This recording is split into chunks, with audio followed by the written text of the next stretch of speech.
Et l'épître est le quatrième évangile. La première épître de Jean n'est pas signée, mais elle se donne, dès les premiers mots, pour l'écrit d'un témoin oculaire de la vie du Sauveur, 1.13. Elle s'ouvre par un préambule solennel, 1.14, qui rappelle le prologue de l'Évangile, les idées exprimées comme les termes employés sont semblables.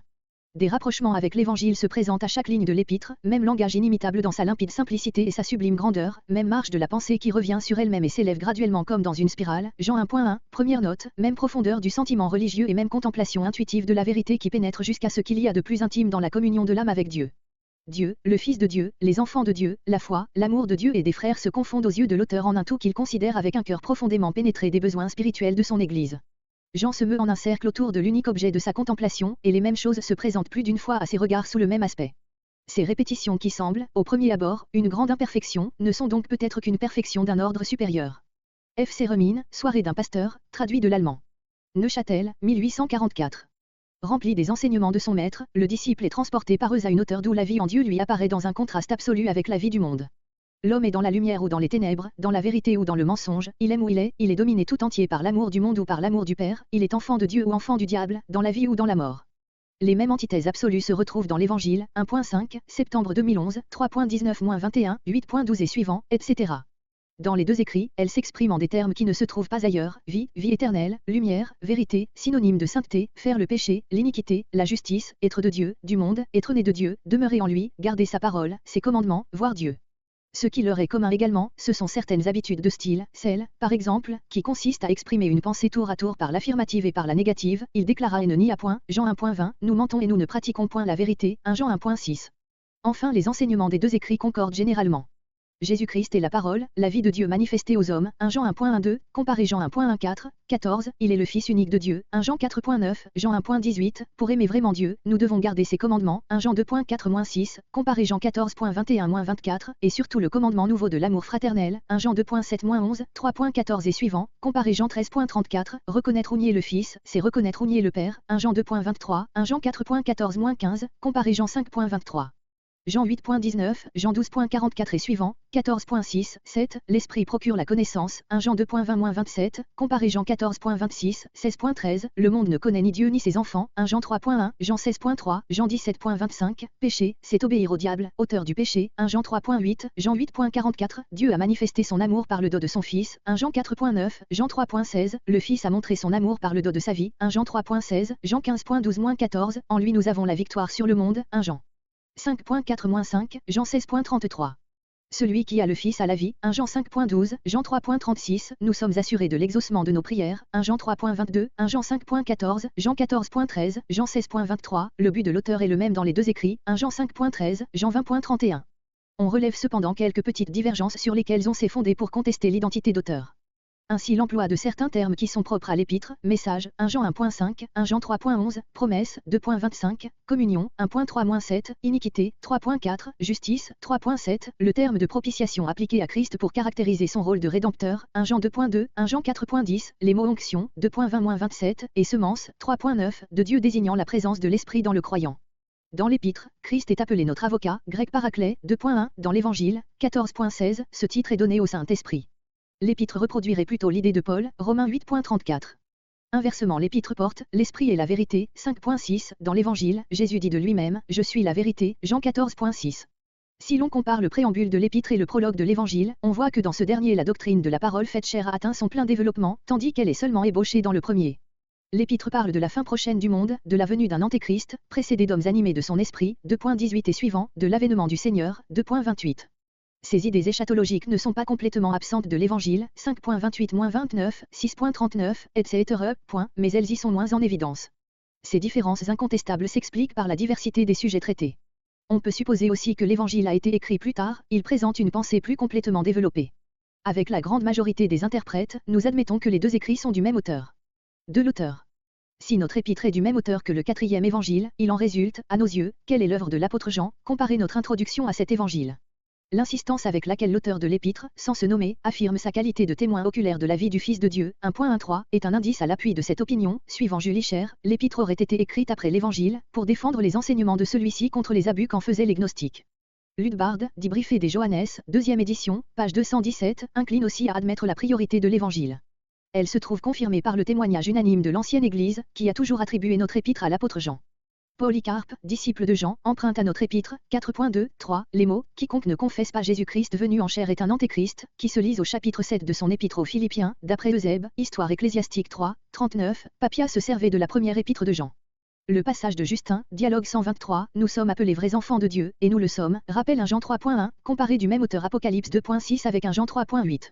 À la fin du second siècle, Irénée, Tertullien et Clément d'Alexandrie citent notre épître comme l'œuvre de Jean. Elle se trouve dans la Pesquito et dans le canon de Muratori. Origène, Eusèbe 6, 25, et Eusèbe 3, 25, la rangeant au nombre des écrits reconnus de tous, et Jérôme affirme qu'elle est reçue par tous les savants hommes de l'Église, de Viris illustre, 9. 3 destinataires et date de l'épître, son but. On a contesté que cet écrit fût une lettre. Cette prétendue épître n'a ni adresse ni salutations et ne renferme aucune allusion aux circonstances spéciales de l'auteur et des destinataires. Elle n'est qu'un composé de méditations sur des thèmes généraux, qui conviennent aux chrétiens de tous les temps et de tous les pays. Ce jugement ne se confirme pas à un examen attentif. Sans doute l'apôtre ne nomme ni ses lecteurs ni lui-même, mais il se donne à connaître comme un homme qui a exercé le ministère de témoin de Jésus-Christ, 1.3, qui jouit de l'autorité d'un père auprès de ceux qu'il appelle ses petits-enfants. Il leur répète qu'il leur écrit, 2.1,12, 13, désignant ainsi sa composition comme une lettre. Enfin, dans la manière dont il caractérise les faux docteurs qu'il appelle des antéchrists, il laisse voir qu'il pense à des faits précis qui se sont passés dans une église ou dans un groupe d'églises auxquels il s'adresse. Aussi la supposition la plus vraisemblable est que l'épître fut écrite par l'apôtre Jean, pendant qu'il exerçait son ministère à Éphèse, à des églises d'Asie mineure. Si l'épître est antérieure à l'Évangile, elle n'a pas été écrite longtemps avant lui. Elle date des derniers temps de la vie de Jean. Le but de l'apôtre paraît complexe. Il ne veut pas seulement combattre les faux docteurs, car s'il met en garde contre leur influence, 2.18-29, 4.16, il les caractérise comme déjà séparés des églises, 2.19, et rend à ses lecteurs le témoignage, de les avoir vaincus, 4.4. On s'est demandé à quelle tendance appartenaient ses adversaires. La plupart des historiens les désignent d'une manière générale comme des docètes qui n'attribuaient à Jésus-Christ qu'une apparence humaine et niaient la réalité de son incarnation, 4.2. Depuis Schleyer et Maché et Néandé, d'éminents critiques ont reconnu dans les erreurs combattu la doctrine de Cérinthe, d'après Irénée, Adversus aussi, 26, 1, Cérinthe enseignait que Jésus n'était qu'un simple homme, à son baptême, le Christ divin s'unit à lui par l'Esprit qu'il reçut alors dans sa plénitude, il l'abandonna de nouveau aux approches de la mort. Ainsi les faux docteurs combattus par Jean niaient que Jésus fut le Christ, 2.22, ils admettaient que le Christ était venu avec l'eau seulement, c'est-à-dire dans l'acte du baptême, mais non avec le sang, c'est-à-dire qu'il n'était plus présent dans l'homme Jésus au moment où celui-ci mourait, 5.6, note. Mais cette intention de polémiser contre l'hérésie de Cérinthe et de défendre la vraie doctrine sur la personne de Jésus-Christ est secondaire dans l'épître. Il en est de même des avertissements que l'auteur adresse à ses lecteurs pour les prémunir contre l'amour du monde, 2.15-17. Son but est bien un but pratique. Il a en vue le développement de la vie chrétienne. Mais il ne veut pas seulement réagir contre les tendances antinomiennes qui poussaient à un libertinage affranchi de toute loi, ou contre des disciples de Paul qui, se fondant sur la justification par la foi, méconnaissaient la nécessité de la sanctification. Cette dernière opinion est celle de B. Weiss, qui trouve dans 3.7 le thème central de toute l'épître. Que cette idée est une grande importance, que Jean insiste sur l'obéissance aux commandements de Dieu, et notamment sur la pratique de l'amour fraternel, comme sur la condition que le chrétien doit remplir pour avoir l'assurance de son salut, 3.19, nous l'accordons. Mais cette intention négative de réfuter une erreur n'est pas la pensée dominante d'une épître où règne le ton de l'affirmation. Son but principal, l'apôtre l'énonce dès les premiers mots, la vie a été manifestée, nous l'avons vue, et nous vous l'annonçons afin que vous soyez aussi en communion avec nous. Or notre communion est avec le Père et avec son Fils, Jésus-Christ, 1.2, 3. La communion avec Dieu par Jésus-Christ, son Fils, source de la vie véritable et éternelle, tel est le grand sujet de l'épître, telle est la conception du salut que Jean expose, ou plutôt l'expérience vivante qu'il engage ses lecteurs à faire toujours plus complètement, de sorte qu'ils soient en communion avec lui et rendent ainsi sa joie parfaite, 1.4. Et dans le cours de son écrit, il leur signale tout ce qui serait un obstacle à cette communion, péché, amour du monde, fausses idées de la personne du Christ, haine des frères, et les conditions qu'ils doivent remplir pour la posséder pleinement, la sanctification qui nous permet de demeurer en Dieu qui est lumière, l'amour par lequel nous demeurons en Dieu qui est amour. 4 analyses. Cet écrit est plus difficile à analyser qu'aucun autre du Nouveau Testament. Les divisions les plus diverses ont été proposées. Plusieurs critiques renoncent à y découvrir un plan suivi, d'aucuns estiment que c'est une erreur d'en chercher un, d'autres se bornent à partager l'épître en une série de courts paragraphes. Cependant la plupart des interprètes distinguent 3 parties principales. Ils varient dans la manière précise de les délimiter et dans l'indication des sujets qui y sont traités. Voici, à titre d'exemple, quelques-unes des divisions proposées. Bengel, qui défendait l'authenticité de 5.7, B, et 5.8, A, voire la note, estimait que les 3 personnes de la Trinité étaient successivement envisagées par l'apôtre. Dieu qui est lumière, 1.5-10. Jésus-Christ, en qui nous devons demeurer, 2.1 à 3.24. L'Esprit, 4.1 à 5.12. De Wet reconnaît dans l'épître 3 exhortations. 1.5 à 2.28. 2.29 à 4.6. 4.7 à 5.21. Citons encore quelques interprètes contemporains. B.F. Westcott. Le problème de la vie et ceux à qui il est proposé, 1.5 à 2.17. Le conflit de la vérité et de l'erreur à l'extérieur et à l'intérieur, 2.18 à 4.6. La vie chrétienne, la victoire de la foi, 4.7 à 5.21. H. Holtzman. La marche dans les ténèbres et la marche dans la lumière, 1.5 à 2.17. Erreur et vérité, 2.18-28. Justice et amour fraternel, signe distinctif des enfants de Dieu, 2.29 à 3.18. Relation de l'amour fraternel avec la vraie foi, 3.19 à 5.12. W. A. Carl. Contenu et vérité de l'enseignement donné par l'auteur. Caractéristiques des destinataires et des adversaires, 1.1 à 2.11. Les adversaires sont possédés de l'Antéchrist, les destinataires sont, par l'Esprit, en communion avec le Père et le Fils, et assurés ainsi de la vie éternelle, 2.12-27. L'habitation de Dieu dans le chrétien prouvée par la présence en lui de la parfaite justice, 2.28 à 3.24. Destinataires et adversaires montrent par leur attitude à l'égard de Jésus-Christ qu'ils ont, les premiers l'Esprit de Dieu, les seconds celui du démon, 3.24b à 4.16. En communion avec Dieu et avec Christ, les lecteurs sont certains de la vie éternelle et ont de l'assurance pour le jugement final, malgré l'idolâtrie à laquelle se livrent quelques frères, 4.17 à 5.13. Lutarde. L'auteur part du présent, le chrétien est en communion avec Dieu qui est lumière.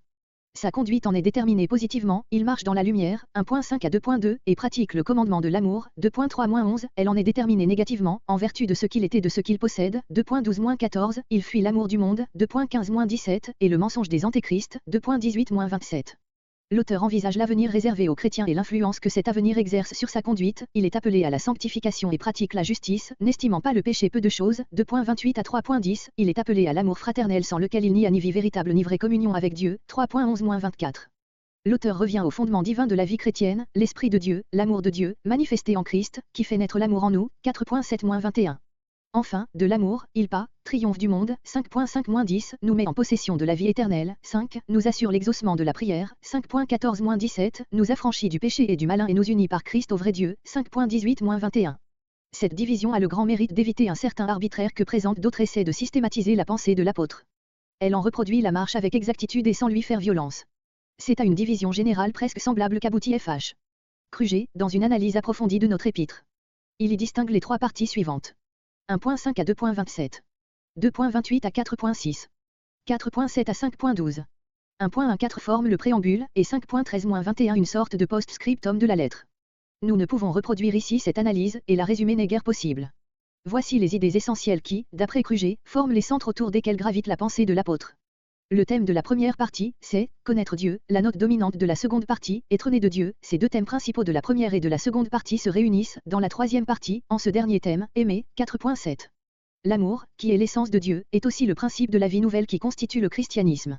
Cette vie nouvelle est inséparable de la personne de Jésus-Christ, en lui, elle est d'abord entrée dans l'humanité, comme lui et avec lui, elle est le dos du Père, dont il est le Fils.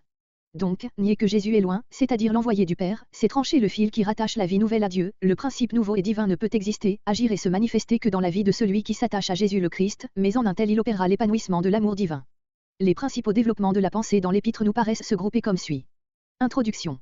Le témoignage de l'apôtre, concernant la manifestation de la vie de Dieu, destiné à rendre ses lecteurs participants de la communion avec le Père et le Fils, 1.14. Première partie, 1.5 à 2.27. Dieu et lumière. La vie dans sa communion. Condition de la communion avec Dieu, marcher dans la lumière, confesser nos péchés, ne point pécher, regarder à Jésus-Christ, notre avocat et notre propitiation, 1.5 à 2.2. Nous ne connaissons vraiment Dieu que si nous se garder de l'amour du monde, 2.12-17. L'apparition des antéchrists, leurs mensonges, l'esprit dont le chrétien est oint et qui l'instruit, le préserve contre leur influence, 2.18-27. Deuxième partie, 2.28 à 4.6. En vue de l'avènement du Seigneur, les enfants de Dieu doivent pratiquer la justice et l'amour fraternel. Comme enfants de Dieu nous devons avoir une vie exempte de péché, 2.28 à 3.10, et nous devons nous aimer les uns les autres. Nous avons ainsi de l'assurance devant Dieu qui nous ordonne de croire en son Fils et de nous aimer mutuellement, et notre communion avec Dieu nous est attestée par le don de son Esprit, 3.11-24. Cet Esprit nous garde de l'erreur de ceux qui ne reconnaissent pas en Jésus le Fils de Dieu, 4.16. Troisième partie, 4.7 à 5.21. Dieu est amour, l'amour est la foi.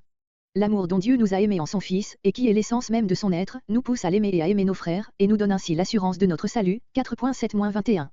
La foi en Jésus-Christ, par laquelle nous sommes vainqueurs du monde, est fondée sur le témoignage de Dieu qui nous donne, en son Fils, la vie éternelle, 5.13, elle rend efficace la prière et permet aux chrétiens de s'appuyer sur le Dieu véritable, 5.14-21.